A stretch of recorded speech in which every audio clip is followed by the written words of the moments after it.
Welcome to Educators in VR XR News, bringing you news you can use from across the metaverse. XR News is filmed before a live audience, and you can find past episodes on the Educators in VR YouTube channel.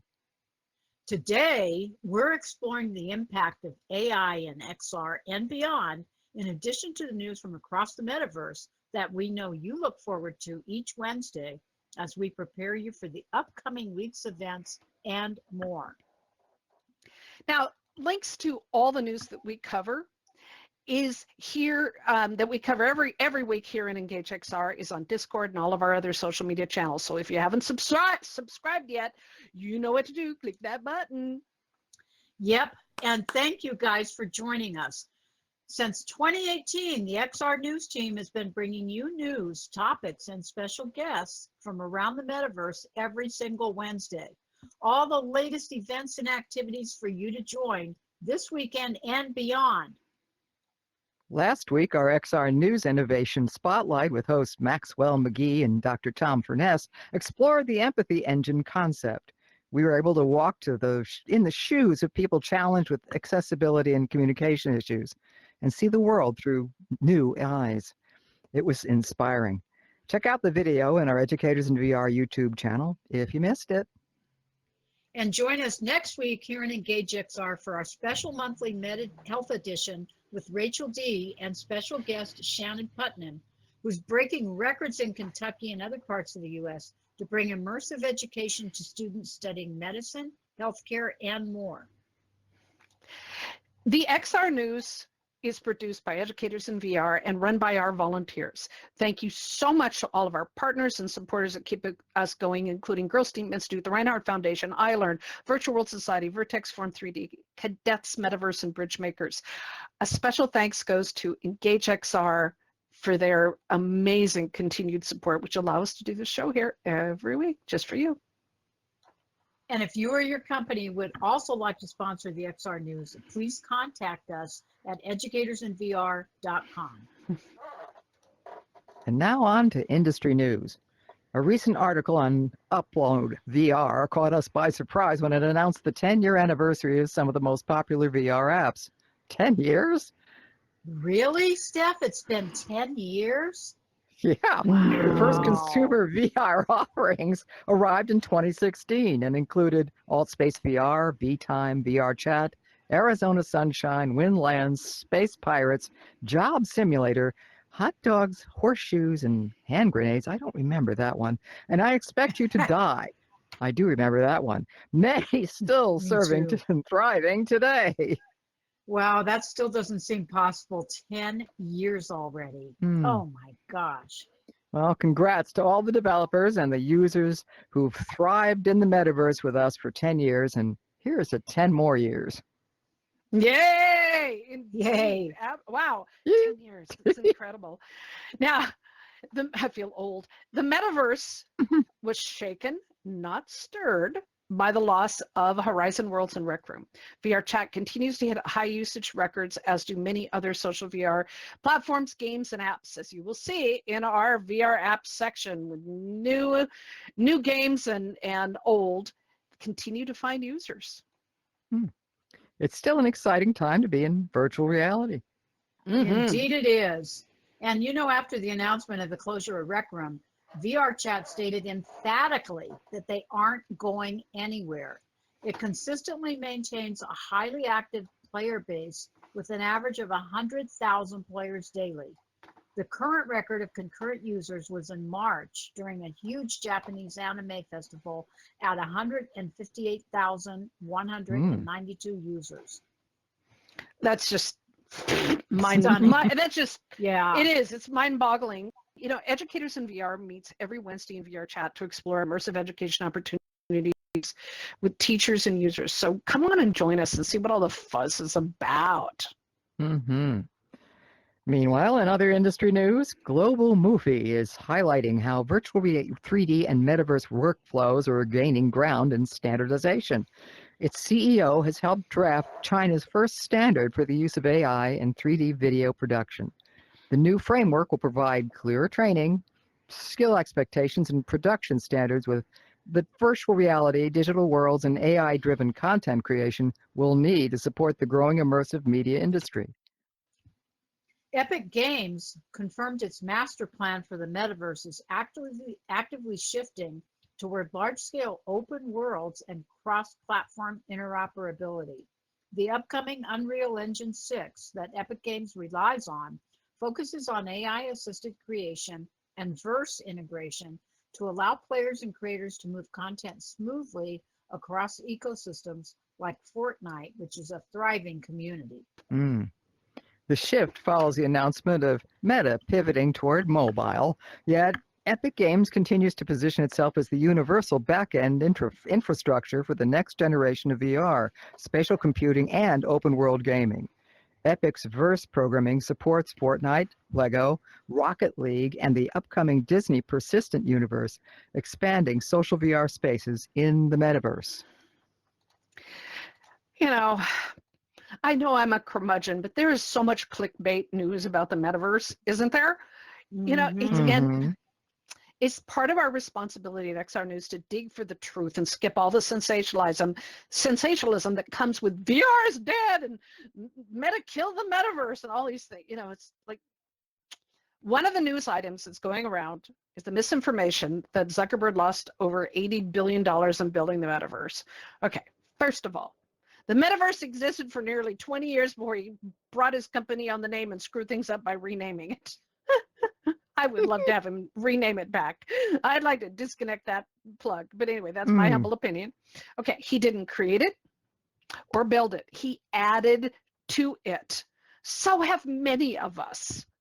He's still working in the metaverse, but from a different angle, mostly focused on mobile. In spite of what you hear or read, Meta's Reality Labs is not closing down. It continues to develop all the hardware Meta is selling, including the VR headsets, Ray-Ban AI glasses, and even more wearables. Zuckerberg and his team learned what all of us have known. The metaverse exists without special hardware. You can access it through just about anything, and more through mobile access is coming. So long as Meta is making money on virtual experiences, Reality Labs will continue to generate billions of dollars and probably lose billions doing it. Luckily, right now, they have the money to spare. Investors are still investing. So don't believe all the negatives. XR is here to stay. So are we.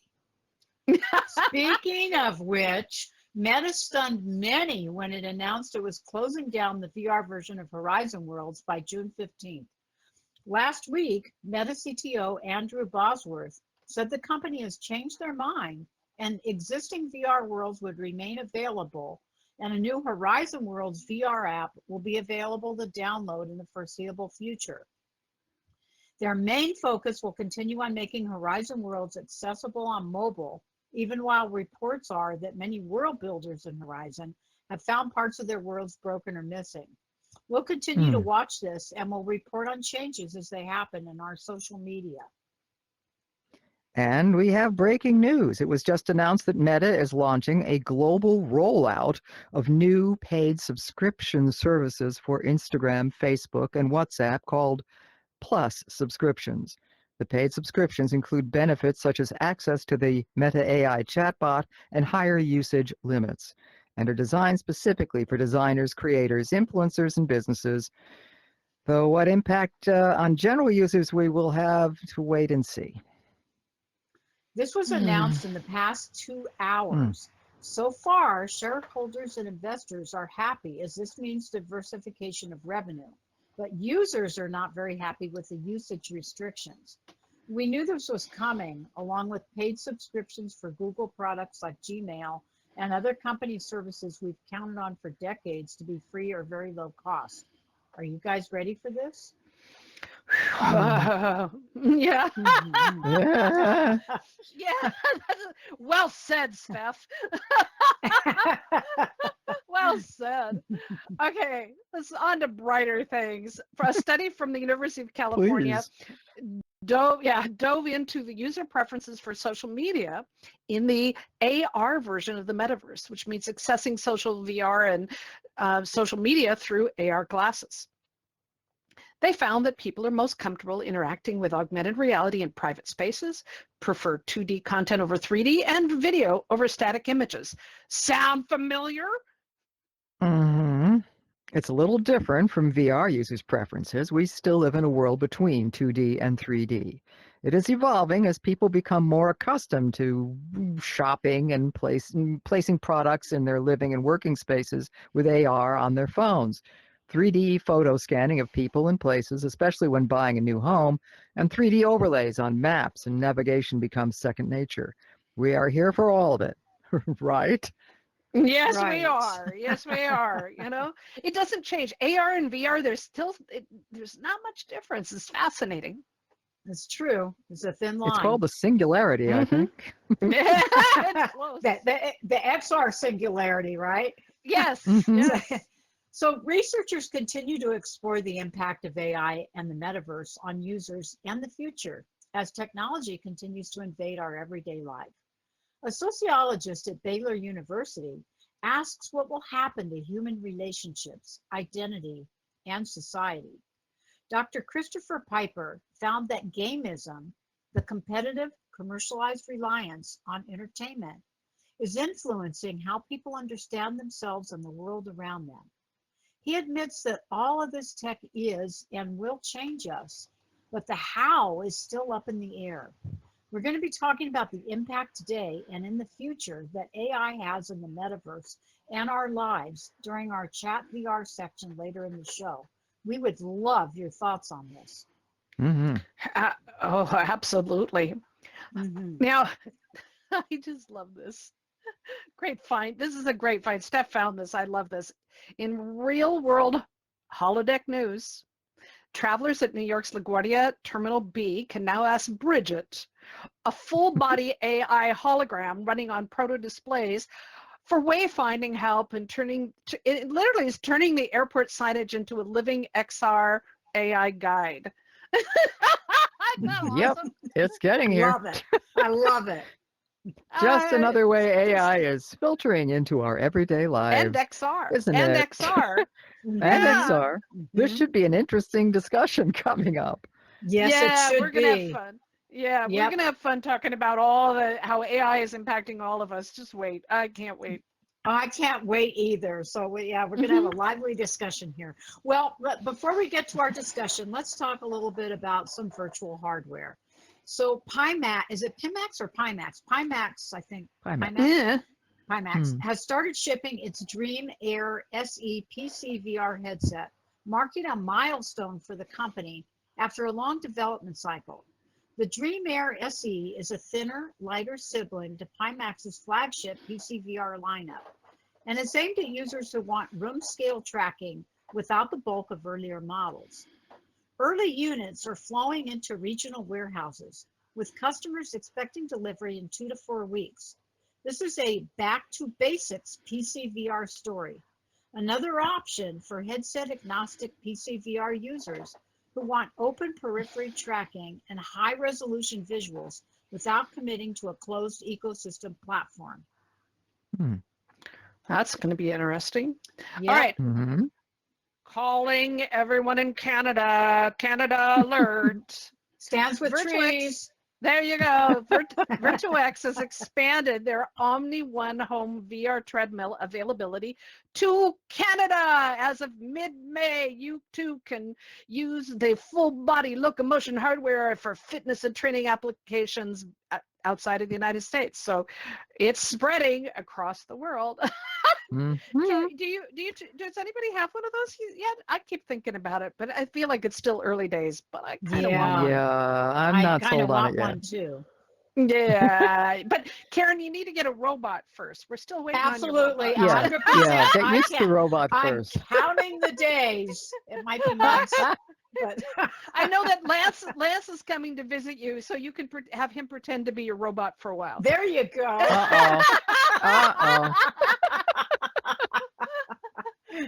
All right. Okay. And Google has finally pulled back the curtain on Android XR smart glasses, co-designing fashion-forward frames with Warby Parker and Gentle Monster, the Gemini AI baked right into the eyewear. Samsung is also lining up not one but two Android XR smart glasses models for later this year, aiming to make XR as normal as putting on your regular frames, only with AI-first interfaces that blend AR, voice, and on-device models into everyday spatial tasks. Are you ready for that? Having AI, it's not You just know, goggles on your face and glasses on your face, but it's an AI on your yeah. face. I don't know. We'll all probably, anyway, for XR, it means that the AI cost crisis story is now headed straight into the optics lab. If agentic AI, I'm going to be better with that word, agentic, okay. No. Yeah, I know, rented lips. If AI is too expensive on servers, the next battleground is really on how much intelligence can live safely, cheaply, and privately on the glasses themselves and on our faces. We have to put that in there. That's true. So are you one of the many waiting for Steam's Frame VR headset? We still don't know when it will be released. We've been talking about this for months. For a long time. I know it. Yeah. It's been a struggle, likely due to a lack of parts, but we do have some news. We do have some new news. Steam Frame is designed to be a lightweight wireless VR device for your Steam library rather than tethered to a computer like the Valve. It will feature the 4-nanometer Snapdragon 8 Gen 3 chip with ARM64 architecture and 16 gigabytes of RAM. Ooh. The Steam operating system is based on Linux, and Valve is developing a compatibility layer to run Android games that will support MetaQuest games in the future. Yeah, there's a little part of me, there's been so many delays. I'm glad that it's staying with the Snapdragon, with the 8 Gen 3 chip, because it still means it's moving forward. But a little part of me goes, yeah, this is last year's technology. I'm trying not to. I'm living in hope, trying to live in hope. And also, again, we bring the news, good and bad. Valve's domination in the PC gaming market has also drawn the attention of regulators. It is under scrutiny with lawsuits over unfair business practices, invasive tracking systems that may be interpreted as violations of user privacy, and more. As their lawyers deal with the same challenges facing many in the gaming and VR industry, they're not alone. This is not just a Valve thing. This is hitting everybody. The rest of us, we can't wait to get our hands on this new headset. We shall see. I still want a Pico, but I'm looking at this. Yeah, me too. And then we've got the Quest 4 supposedly coming out in 2027. So I don't know if all these headsets are going to hit at the same time or not. But anyway, all right, so we're going to move now from hardware to software onto XR app news. So there's a quirky new crossover that brings Homestar Runner into Walkabout Mini Golf with the upcoming Homestar Runner Distraction Pack launching on June 25th. The new DLC transformed parts of the game into a bright side of the moon style takeover starring Strong Bad and the gang, complete with custom trinkets, characters, and gags from the cult web cartoon universe. Mighty Coconut and the Brothers Chaps are treating this as a special paid distraction course that leans hard into the absurd humor that made Homestar Runner a modern internet staple. Cozy Worlds Together is launching this June as a free VR native multiplayer companion app for MetaQuest. The app lets players explore and hang out in user-created worlds together, emphasizing social, low-pressure hangouts rather than objectives-heavy play. Its positioning is a lightweight, always free companion to the broader Cozy Worlds ecosystem, giving groups a simple way to meet, chat, and wander user-made spaces without additional cost. Have y'all been in Cozy Worlds? I didn't hear about it to this update. I didn't either. I didn't even know about it. But you know, if it's going to be another social VR app, that's a good thing. Yeah, gotta check that out. Yeah, definitely. So that was a surprise. Okay. Now, I love what people are doing with Google Maps. Really. World Lens VR is added this is so exciting, AR-powered depth feature on Quest that turns flat Google Street View panoramas into perceptible 3D environments. The app uses single 2D panorama and reconstructs spatial depth in real time, generating subtle parallax so buildings and streets feel sculpted rather than painted. Okay, am I the only one who's kind of excited about this? This is really cool. I want this technology on other things. I know, but I want whatever they're doing, I want it on other things. So a Steam VR version is in development, but for now, Quest users can immediately explore cities with this new street VR effect, even though Google doesn't share raw LiDAR or depth maps with third-party tools. So this is a tool that is I'm kind of exciting about this. And the next app too. I want to do this. Interesting. Okay, well, this next app is called Wingsuit Romsdalen. Wingsuit Romsdalen is a new wingsuit gliding simulator that drops players into the snowy cliffs and valleys of Romsdalen, Norway. Developed by Ninja Whale Studios, the game supports traditional controller play, but really opens up in VR, where you can soar over an open world landscape, trying to balance speed, control, and scenery. I'm going to do great, I can tell. The full release arrived May 13th on Steam at $24.99, following a demo that lets players test the gliding feel earlier this spring. Oh, I so want to do this. Well, the Dino Labo gets its second expansion, Cretaceous Predators and Prey, now live on MetaQuest. The DLC adds 3 new dinosaurs, the Velociraptor, the Protoceratops, and the Psittacosaurus, to the casual...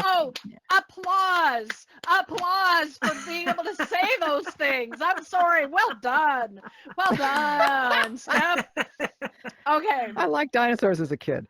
To the casual puzzle-style mixed reality experience, letting players build and interact with a more diverse set of prehistoric creatures. The expansion is available at a $3.99 add-on in the Horizon store. Building on the oddly meditative dino building as puzzle concept, it's become a quiet hit in family-friendly VR. Never would have thought that. Oh, come on, Steph. I know that when you tune out, you're playing with dinosaurs. I know. Well, a modern-day version, maybe. I think that's wonderful. I think that's too. So cool. Yeah. Now, PolyArc. Have any of you played Moss? Is there any Moss fans in here? Yep. Yes. Oh, yeah. A couple. PolyArc has announced that Moss, the Forgotten Relic, is the next entry in the Moss series that keeps expanding for release on PC and VR consoles later in 2026. The new adventure continues the story of Quill, our tiny little mouse hero, as the franchise expands beyond VR-centric roots into a more traditional displayed-based format. The team is positioning this as a fully fledged sequel that builds on the original charming diorama-style combat and world design, with a target for launching in summer. Moss is so cute. I can't stand it. It is fun. I have the game and I started it for like 5 minutes and never finished it. I need to go back and do that. Anyway, not the new one, but the old one. Sky Legends and Aeropostal Epic is set to take off on Quest 3 next week, following the developer's announcement that the game has gone gold. The aerial adventure from Super AC focuses on biplane-style flying across open skies and challenging environments, reflective of the history of mail air carriers, with a PC VR version also in development. Players can already wishlist the game on both Quest 3, 3S, and Steam ahead of the upcoming May 18th release. Speaking of flying, do you miss flying in VR? Yes! Let's see some emojis. Yes! I certainly do. I do. I love it. I think everyone misses flying in VR. Yes. But scientists are taking VR flight to a whole new level, and the brain is coming along for the ride. In a recent study from Beijing Normal and Peking University, participants were given virtual wings, and remarkably, their brains began treating them like real limbs. Users quickly learned to control their wings as if they were part of their own bodies, showcasing just how adaptable our brains can be. Even more exciting, this research could help shape future therapies for people with limb loss, turning VR flight into something far more than just a thrilling experience. I think that Oh, is that's so neat. fascinating. Isn't it? I just Yes. love it. And yeah, it is. Flying in wasn't VR there- is life-changing. And wasn't there some study done, like, I don't know, back in 2018 about like a phantom feeling where you have these Mhm. phantom? Uh-huh. Yeah. Yeah, goes and VR along with was that. yeah. Yeah, same Uh-huh. thing. Yeah, mirrors and VR are doing amazing things for that. It's just so Oh. exciting. Very Excellent. exciting. Mm. Okay, we're changing topics again. Now we're on to world building. So Niantic quietly dropped SPZ4 for Gaussian splats. Think lighter, bigger, faster 3D captures, which should make massive photoreal XR scenes much easier to ship. SPZ4 is an open source 3D Gaussian splat format that boosts compression, scalability, and interoperability for XR and spatial computing workflows, and part of the movement to finally standardize photo scanning and 3D photorealistic imaging. That was a mouthful. Yes, it was. I was just admiring that for just a moment there. Indeed. But I'm thrilled that there's going to be standards. That's what's most important, Yeah. is that we need to have Oh, the standards. definitely. Yeah. Yeah. Okay. So speaking of standards, Blender has become a standard. It has a new release out, not a big one, but it's enough, and an updated roadmap. So on May 19th, Blender released 4.5.10 as a minor update with some major fixes, including crashes when editing mesh with geometry nodes and armature, and issues with Vulkan that hopefully are now resolved. Good. Great. On the Blender roadmap is porting Blender to run natively on Android, expanding access through mobile devices and VR headsets on the operating system. They continue to work on hair dynamics, making the modifier easier to use, and support the open PBR surface shading models to improve the appearance of a variety of materials. Blender is now being taught in middle and high schools around the world and becoming a key part of education and future careers in building and modeling. Wow, that's wonderful. Mm-hmm. Well, game Pretty developer soon it's going Thomas. to be first grade, you know? Yeah, yep. Not a bad idea. Game developer Thomas Grove from Studio Interrupt decided to do a side-by-side comparison of the Unity and Godot engines. The results were actually surprising. Same project built under the same conditions and the two engines resulted in Godot launching the game in 13 seconds compared to Unity in 80 seconds. Exporting the game took 2 seconds in Godot and 15 minutes in Unity. He also found that Godot delivered stronger lighting and atmosphere, a sign that Godot has really improved their visuals. Is it Godot or Wow. Godot? Godot, I probably think. Godot. Oh, probably Godot. Okay. What were All we right, if laughing anyone- at? Yes. Uh-huh. Yeah. If anyone knows the right way to pronounce Godot or Godot, please let us know so we can do it Yes. right. We would love to Yes. know. And the question I was, people hear about this, they want to know, should they change world building engines? And my answer is the same, just it's up to you. Unity continues to offer the most versatility, capabilities, and third-party support. And Godot is still evolving, and it's doing it well, as you can tell from this comparison. Learn them both. It's an opportunity also, and this is something that I really love, for Unity to learn and improve, because now they've got more competition. Competition. Mm-hmm. I'm voting for saying Godot. Godot is really moving into competition with Unity and Unreal Engine and others. Last week, they announced their new Godot Asset Store. It will be integrated into version 4.7 soon. It also leverages Godot's shared account system. So if you have donated to the development fund, participated in their forums or developer chats, you already have an account. There you go. I love it when they do that. Okay, Yeah. so VR KaiTech has now reached alpha testing stage, and it is ready for testers. It's designed for Quest users to create architectural spaces, layouts, and immersive concepts from inside the headset. There is no outside.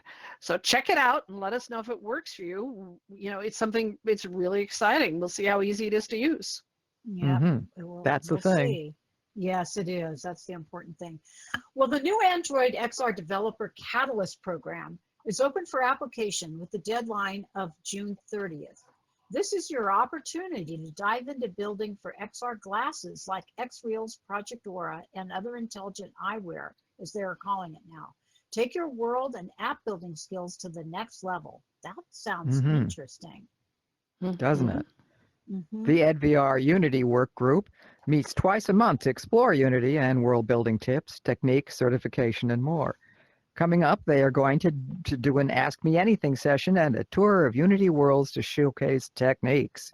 Join us in Engage XR and sometimes in VR chat to take your 10 next steps in virtual world building and apps. And this Friday, I've just found out is Lance and the team are going to be talking about how do you get your Unity worlds into VR chat. So very excited about that. Yay! Okay, that sounds interesting. It's what time Friday? Oh, okay. Well, I'll check the schedule because yeah, we don't want to get into time zones. Never mind. Yeah, and this is the fun part. We're going to be talking about how to build VR worlds in Engage XR. So there you go. So on Friday, we're in Engage XR for that. Okay. All right. Sounds good. Okay. So don't forget also that Educators in VR shares world building tips, tricks, and news for Unity Blender and related tools in our Discord and other social media channels to keep you up to date with world building news. Now on to VR events. Ferryman Collective Theater's next show, Gumball Dreams, continues this weekend, May 20th through the 31st. In VR chat, tickets are available with Educators in VR discount using VC, or rather FC Friend, for 10% off at ferrymancollective.com. This show has traveled around the world, won multiple awards, and was even translated into Mandarin. It's open to Quest Models 3, 3S and Pro, and for PC VR. Don't miss it in VR chat. That sounds interesting. Oh, yeah. Vertex Forum 3D is hosting a special creator spotlight with Mark from Combi on Thursday, May 28th. Space is limited, so registration is required. Check our social media for the LinkedIn event link. Mark is the creator of the Vertropolis, a work-in-progress multiplayer VR world built on top of Vertex Forum, part city, part playground, part experimental metaverse.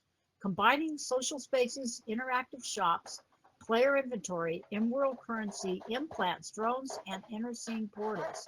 It's an evolving virtual city thematically rooted in the cyberpunk literature of the 1980s. He will share lessons on building in Unity with the popular open source framework. You don't want to miss this on Thursday. Now, next Tuesday, at the regular Tuesday Educators in VR workshop, the Immersive Education team will be exploring how VR environments can support diverse learners and foster inclusion for neurodiverse users. It is critical that we understand the impact that VR has on the lives of sensitive users. And Educators in VR has been leading inclusive experiences for over 8 years. So come join the conversation on neurodiversity in the metaverse in Engage XR on Tuesdays and VR chat on Wednesdays. And Excurio is pushing location-based VR to a new level with immersive expeditions that use headsets, large walkable spaces, and group interaction to transport visitors through history and across the planet. Their Impressionist Paris 1874 experience is extremely popular. According to the report, the company's educational VR experiences have already been sublicensed to more than 30 venues, showing how ambitious free roam VR can scale beyond a single arcade or install. Check out their website for locations and schedules in Japan, France, Brazil, Canada, and more.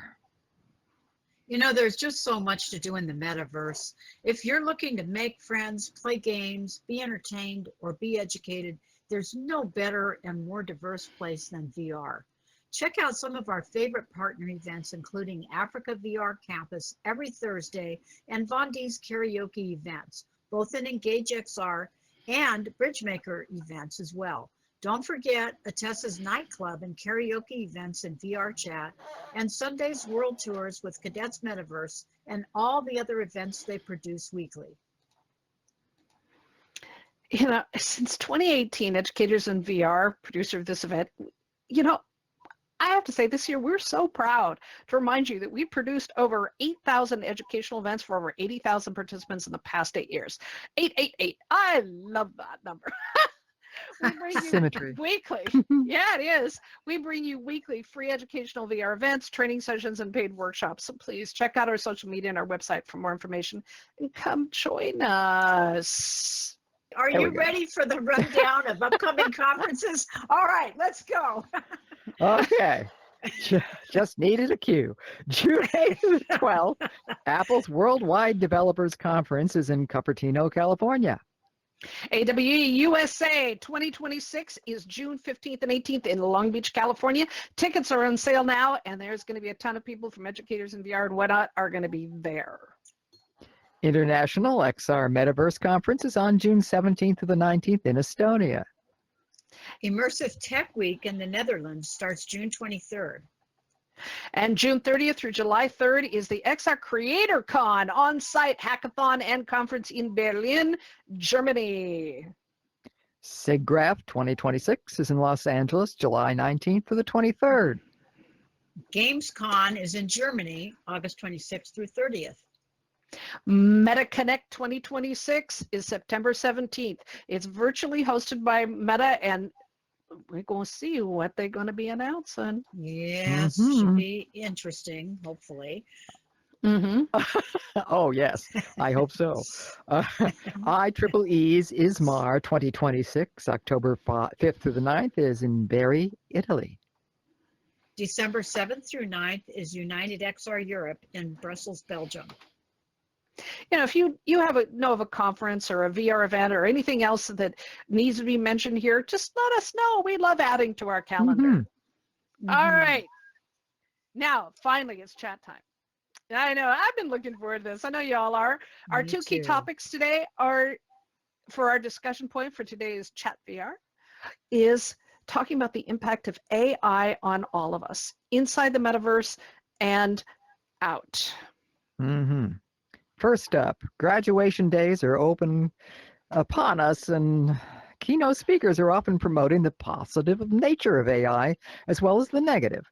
Several universities reported students booing AI speakers, highlighting the positive future of AI, telling reporters afterwards of their fears of their education going to waste as AI takes over jobs and rules our lives in the future.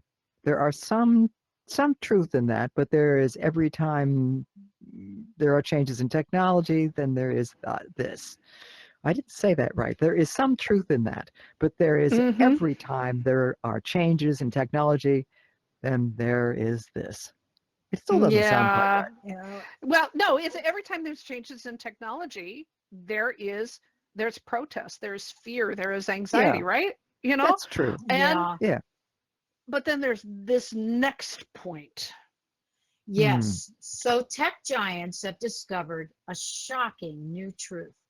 If you tell employees to use more AI, they'll happily feed prompts into agentic systems until the company credit card starts smoking. Now, Microsoft, Meta, and Amazon are staring at token bills so huge they make data center power costs look like pocket change. All because agentic AI workflows can chew through that up to 1,000 times more tokens than a simple large language model query. The result is token maxing, a corporate sport where devs auto-chain agents to rewrite Slack messages, summarize lunch menus, and probably draft this very cost-cutting memo that says, maybe humans weren't so expensive after all. No kidding. You know, there's times when I think that humans are smarter than AIs, and this is one of them. You know, this is the reality. The statistics and the economic reports speak for themselves, and companies are truly realizing it's cheaper to hire humans than AI. Oh my God. What is also fascinating is the shift in AI in XR. Where there is a surge in AI agents in XR, there is a slow revitalization of interest in virtual world builders and building and human-generated content. The need for human imagination, creativity, and passion continues to thrive and will likely never go away. Our dependence on AI-generated content also won't go away, but it will shift and evolve right along with us. Yep, that's right, Steph. So, you know, you guys, let's talk now about AI and XR and beyond. What are your thoughts on this? Is AI impacting your work and life in VR? You know, it's crazy to me because even the Pope has gotten involved. Yes, So, yes. I saw that. I hadn't you heard know, about that. Yeah. oh, yeah, yeah. And Ancient, I won't say, sent me a back channel and he said, don't get too close to the sun, Icarus. Uh-oh. Because it is, you know, this is what this is. So we'd love to hear from you. Everybody should be able to unmute now. And we'd love to hear your opinions on this because there's so many layers to this. It's crazy making. It is So crazy making. we'd love to hear, you know, Dawn, Aaron, George, others, is it impacting your work? Is it, you know, how are you feeling about all this? It's impacting my work. Ditto. So, 3. Lance? at least for the world building and being able to learn some new stuff, especially with me still working on my spelling and everything, it does come in handy in that aspect. So again, as you have said multiple times, VR is a tool. It's not to replace us, it's to help us with what we do. You know, and that's why you got to learn how it works and the ins and outs of it all. So, will there be people who try to abuse it? Obviously, but humans abuse everything. Well for said. me, though, Yeah, for me, it is. it has helped, and I had to create a world that I wanted snowballs in, and with the coding bit, it did help me. There was a few tweaks that I and a few others had to do to make it work, but majority of it did help me out, and I'm very happy about that. So I use it just to help me do specific small things. So Yeah, Would that be like considered anything else, vibe it's a tool. coding? No, Is that's a that little vibe different. coding, Lance? No. A little different? Well, I don't know what that is. Oh, okay. Anyone else feel they've been impacted, good or bad? Yeah, we'd love to hear. And vibe coding is Aaron? it's software development method. And it is like using it as tile, but it's actually you guide the AI and it does the work. So it's a little different than just using it as an accessory. So yeah, let's hear from Then I Aaron guess and yes, Dawn. I did then. Dawn. Aaron, I think he was first.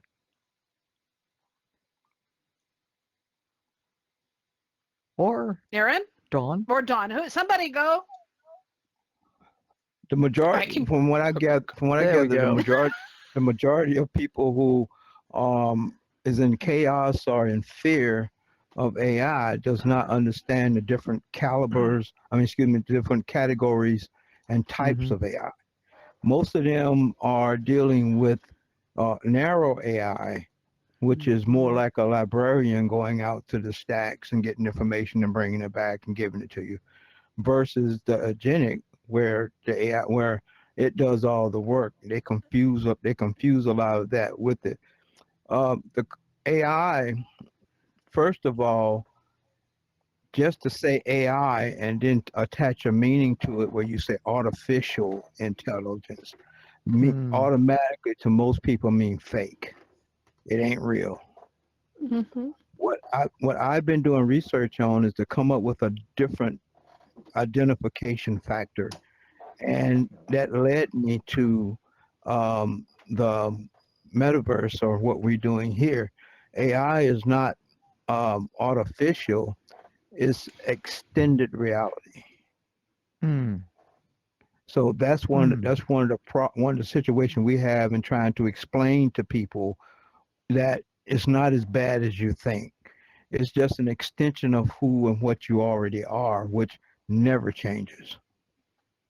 Good point. True. There's so many people are trying to find that name, and Steffi, you just shared with me today someone who found their child came up with a good term. Oh yes, secondhand thinking. It's kind of a derogatory way of describing what AI can deliver for someone, meant to make you feel that it's being just regurgitating someone else's thoughts and not your own. But so much of this depends on how you are trained to use it, or how you train yourself to use it. If you are not capable of, if you're only using it to, say, keep you company, be a friendly voice, or that's fine, but it's still, that indeed is like a secondhand person. That is not real. But when you use it as a tool, then what you make with it is very much real, and it's very much yours. So, and I think it also refers to look at it. It's derogatory, we'll see, but the fact that the information is not coming from the AI, it's coming from the AI's collected database information. So that's where the second hand comes in. So I like there the wouldn't idea be anything in it without human beings. Right. I like the idea of extended. That's, extended AI, or thinking of it that way. I like that idea, but I also like the idea of it, the fact that we have to remember that unique thoughts are still human, but AI can take disparate concepts and bring them together in a new way. But how much of this is true? I don't know. We're going to see. Or your own thoughts if you're disorganized. That's what I find is so fascinating. Yes. If you're a disorganized person and you're trying to put a point across that you just can't seem to put a handle on properly, it will reorganize it in as many ways as you can ask it to do, and you can then pick and choose from what it gives you as a selection. It's still your own work, but it's augmented. It's not necessarily secondhand. What do you think about what we're saying? And I was gonna piggyback off what Steph said, is that when you're utilizing extended reality or extended intelligence, you have to go in knowing what you want it to do, and not relying on it to do something for you. Because a lot of times when I use Chat GTP or whatever, and it comes up with something that I'm not looking for, I have to remind it, no, I'm looking for this, or I'm looking for that. And then once it give it to me, then I have to compare it. Okay, this is what you said, but my other research said this. You need to reconcile that. And a lot of times I've had Chat GTP come back and say, hey, you're right. You correct in your analysis of it, but it all comes by knowing what you want, because like the old cliche says, garbage in, garbage out. Absolutely. And ancient I will say, Yeah. Oh, well, Ancient Aliens adds to the conversation. He says that AIs don't have consciousness. That's a really important point. We have to remember that, especially with chatbots. The They things, don't have intention. yeah, right. They don't have, well, they can have some intentions, but they No, not don't really. have the inspired intention. And they can be devious, they can lie, they can cheat, they can cover their own tracks. We've seen this over and over and over again in the news and whatnot. They can be dangerous and they need control. And we forget that because it's kind of like, remember the early days of Google? We were so excited coming from,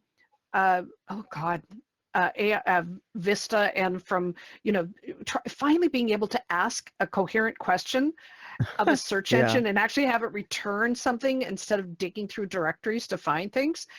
And that got easier. And when I was teaching, a student would say something and I'd say, okay, that's fascinating. Where did you get that information? Oh, from Professor Google.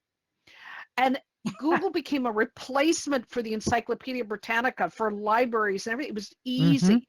It was easy to just pull data out of this, and that's what and Google's not always right. Google Maps has gotten me lost on many occasions. That's It's true. not, yeah, but we become dependent upon it. And the same thing is happening with AI. We're lazy. We're lazy creatures. We have to remember we need to do some serious, discernment and think. Dawn, you had something you wanted to add? We'd love to hear from you. Sure. So, I mean, I love, as a form of recreation, is to develop, and especially develop in VR. But it's pretty lonely. And before AI, you had to use Google or be insulted by Stack Overflow or whatever. But there was no one like at your side typically to say, hey, what do you think about this? Or what's this error message mean? Or just ask guiding questions, not do it for me, but Exactly.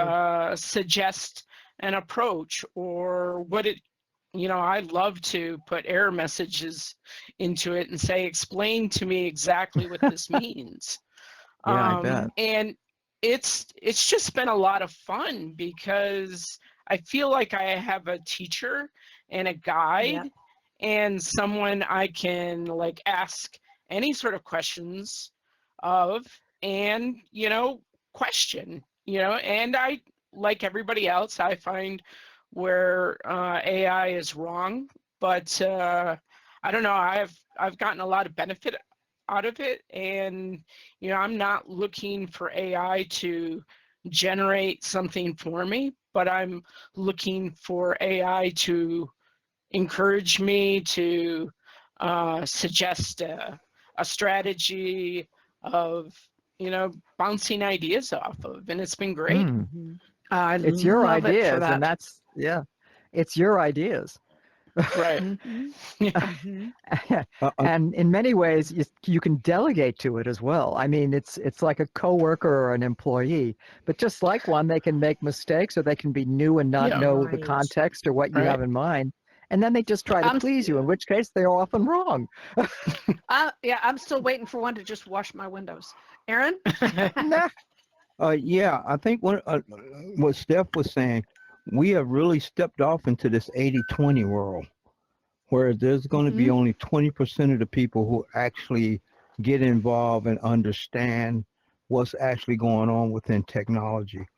And that 80% is going to be out there banging on the door trying to, get in, and they're not going to be able to get in because they don't want to put the work in. And that's that 80-20 concept. And fortunately, we are part of that 20. Yes. That kind of came with the territory here, didn't it? So that when I learned about the Microsoft and Amazon and other companies that started this, what was it called? This token maxing process. It reminded me of my husband's working for an aerospace company, and it got bought out. The new owners, of course, came in and said, we're not going to change anything. And then, of course, what do? A month later, they changed things. And one of the first things that they did is they required the engineers whose job it was to leave their offices, to go down into the hangars, to crawl inside of airplane fuel tanks, to get down into the wires and the muck and see what's going on and come up with a solution, right?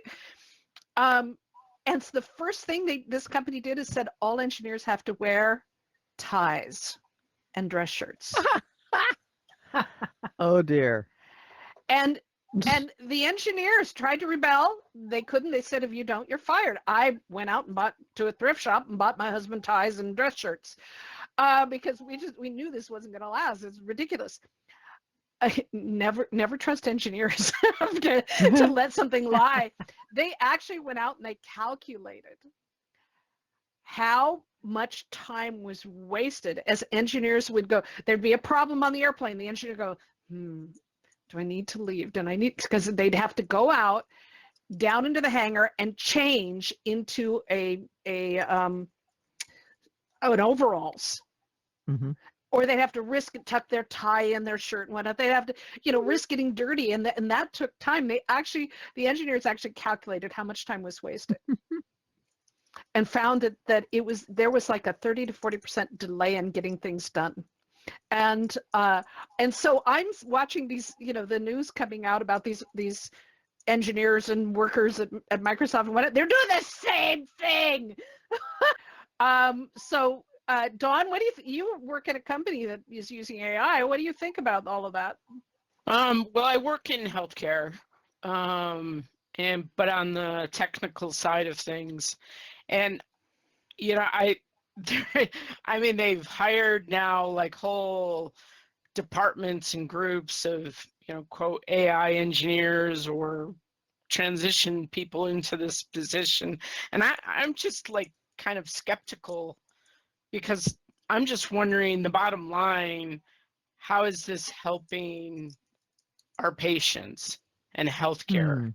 And it's really cool to be an AI engineer and talk about agents and and automation. But in the end, we are not a startup. We're not, in high tech. And I'm wondering how we're best applying AI to actually, help people get better care. And I haven't seen it yet, but it is still early, and we're all learning. But I hope people don't lose that objective that we should be using AI to make people's lives better than just for the sake of using AI. And that's after I said, hey, from a playtime perspective, I love it. It's, you're so right. Karen, you're about to get a robot that is AI driven, but it also has a capability for humans to put on VR glasses and see what the robot sees.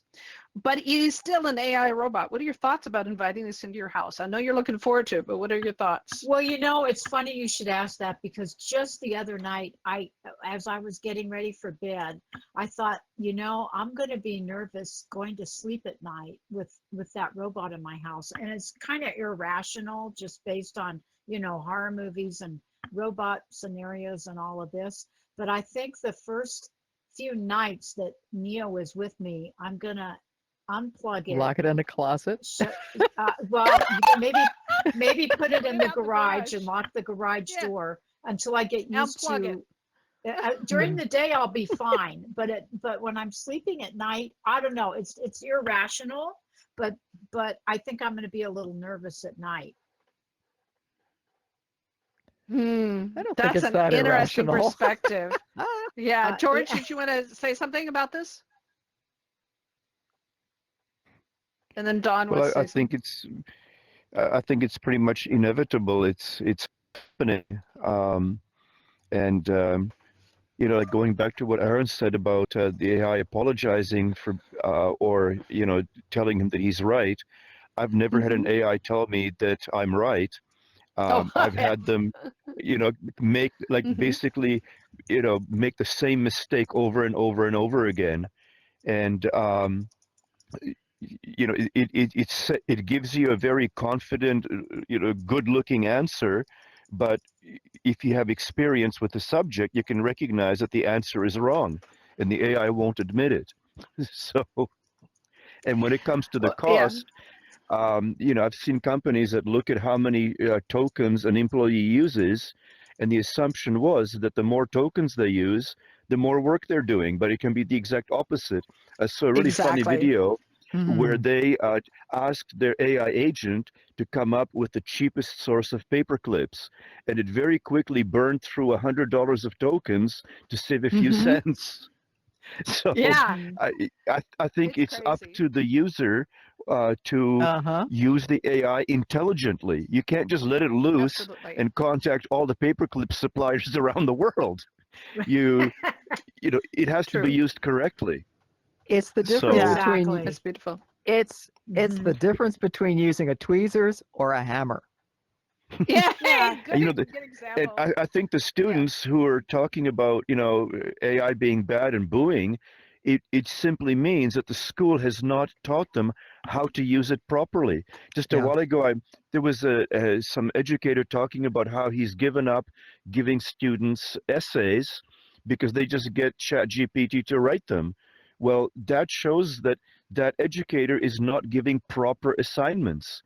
Mm-hmm. I saw Mhm. another one where Mhm. it was medical electronic engineering, like they were designing various medical equipment. So he told the students to write a 15,000 word essay about the benefits of AI for their career, and it was due like that evening. So that means they have to Oh, Oh, use an AI crazy. workflow to That's generate just the crazy. essay and to verify And the I've never heard the that. to Yeah. verify the results. Because for example, when it gives me references to some research, what if that reference is to a fictional to a fiction book? So the references Mhm. have to be verified, information has to be Mhm. verified, and then after the student submits the essay, they have to actually study their essay and make sure it's correct. So it's kind of Yeah. backwards. You well, generate that's the a way of essay, and then you learning have the hard way, but Yeah, it but learn that yeah, that's way it teaches them what not to do by doing it yeah, and then that finding out why not. yeah. So I think Mhm. there was a reverse lesson in there. Good, Yeah, it's excellent points, negative Bruce. Thank you. psychology. Yeah, Dawn, Mhm. you're their last one because we're running out of time. Well, I just have so many questions for Karen. Karen, why did you decide? How did you decide? So I'm looking it up, the Neo Home Robot. Did you get a demo? What do you No. expect it to do? Are you We're getting going to the be Well, talking about subscription? Are you this. buying it? I'm getting okay. Well, first of all, Dawn, I've wanted a robot ever since they were, they first started working on them, like I don't know what, 10 years ago or whatever. And thinking, well, I don't know, will that ever happen? And here we are. I Mm. chose Neo because it's the only company at this point in time that's producing home robots. And I chose the In the United subscription States. level in the United Yeah, in the States, U.S. in the California. US. I chose what was I going to say, the subscription, because, well, one, $20,000 is a lot to put down on a prototype, right? And then two, I didn't know by the time it actually ships if there would be other companies coming out with maybe better robots. And so I thought, well, I can go the $4.99 month route and just see what it is. So basically, that's where we're at right now. And I just was chatting. I have ChatGPT give me a weekly. It checks all the news on Neo and gives me a weekly summary of any change in shipping or anything like that. And I was just reading now, what it was saying. But since I'm in, they sold out. They're supposed to produce 10,000 units in 2026, and the first 5 days of pre-sales, they were sold out. So they Wow. reached that Whoa. $20,000 limit within 5 days. Now, how many of those $10,000 pre-orders were, a lot of rich people putting down the $20,000. We don't know yet. So I don't know when I'm finally going to get the robot. I suspect probably either late 2026 or early 2027. I'm surprised it's only $20,000. Wasn't the I know. Sony dog like 5,000 or 6,000? Something like that. I know it's pretty inexpensive when you think that this is the very first prototype. Yeah, we're going to see. We're going to be talking about this more and more as it gets closer. Oh, We've yeah. been picking on her nonstop about the whole thing and having way too much fun with. You're with going to the need a robot and YouTube stuff. channel. Yeah, that's you what know we what? told her. I We am told going her. to do that. Yep. I'm definitely invite Whoop. people I know. Mhm. But I brought one of those Shure microphones, so I've got that all Mhm. set up and ready to go. Oh, But wow. yeah, I'm definitely going to do that just for the fun of it, if nothing else. So Mhm. exciting. Yeah, it's going to be great. We'll be talking Yes. about that more. All right, y'all. I have a wanna- question that I want to just Hold one little later. question about Neo. Oh, quick. Does Okay. Neo talk? Can you does he talk back? I'm not sure, Steph, because in the videos early on, one of them said there You was never an see him add-on saying package. anything. No, you don't. So I'm not really sure. That's a very good question. I'm going to Huh. investigate that and I'll get back to you. Yeah. Okay. Thank you. Good deal. Sure. See, that's thank what we you. do here at the XR News is that we dig in to bring you all the latest information and we experiment on ourselves. Yes, we do. Because I'm really thinking about that robot too. I don't even have a Ooh. robot vacuum. I don't even have a robot vacuum. I want a robot vacuum. I want a robot duster. I want a robot window washer, laundry Me too. doer, kitchen cleaner, bed maker. I want all of it. Anyway, I want to thank everyone for being here and for spreading the news, bringing your friends, neighbors, and relatives and enemies and everybody else to the show every time. We really appreciate you being here. Thank you for your love and support. Today, we've been talking about all of the AI stuff, AI and XR, and really diving beyond. And I want to thank you for all your input because it makes such a difference. And I want to thank you all of our team members too for their input on this. Absolutely. Okay, so next week is the first Wednesday of June with XR News Med Health with Rachel D. And it will feature the amazing immersive educational pioneer Shannon Putman. She will take us on an adventure here in Engage XR to learn more about how VR is used for teaching medical, science, and just about everything. So get this on your schedule. XR News is produced by Educators in VR and our XR News volunteer team weekly here in Engage XR. We've been bringing you the news from across the metaverse since 2018, and we're still rolling weekly every Wednesday, and the news you need to know.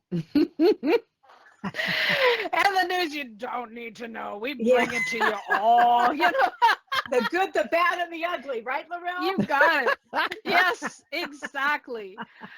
Each of our shows are filmed for YouTube. We sometimes regret it, but we are thrilled to have our team recording our nonsense for posterity. Subscribe and share with your friends, please. Keep up with XR and help us share the news from around the metaverse in the meantime. So join our Educators in VR Discord, all of our social media channels to find what links that we highlight in the show. We're sharing news almost every day across all our social media channels about the metaverse, immersive education, robots, AI, you name it. We're here to torture you. Indeed.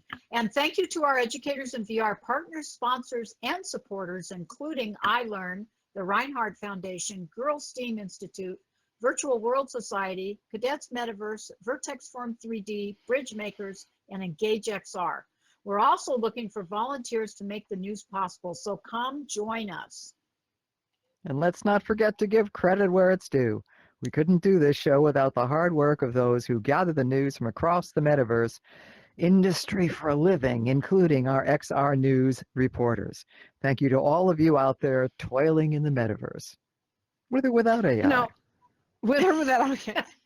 And let me please I feel like I need a disclaimer.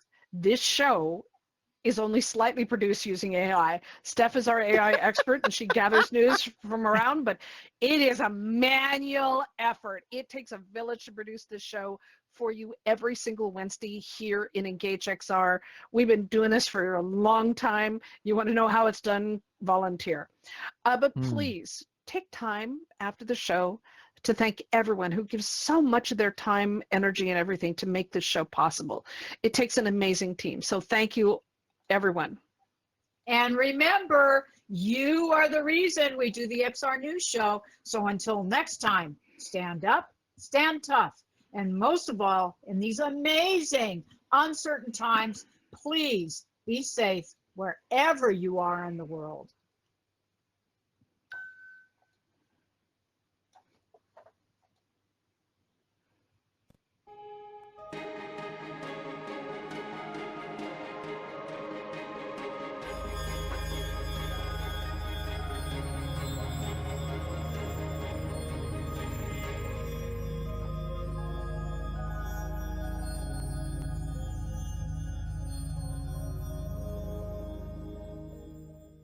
We did a thing!